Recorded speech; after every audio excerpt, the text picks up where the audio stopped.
Today we'll talk about how can you create a channel and invite on your Slack app. We're going to figure out the solution or know how you can do that on your app. So you just follow these ways, then it's going to work with you.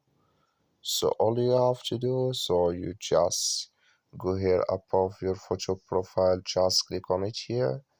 So when you just click on it, it's going to take you to next step here. It's going to show for you like this here.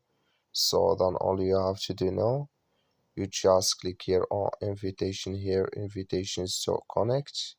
When you just click on it, it's going to take you to this list. It's going to show for you like this.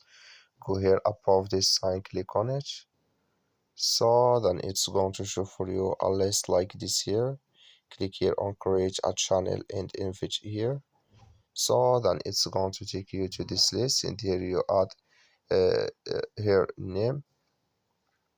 So then you just click on next, then it's going to take you to follow your channel to create. That's all you have to do. Thank you for watching. Don't forget to support us by liking, subscribe.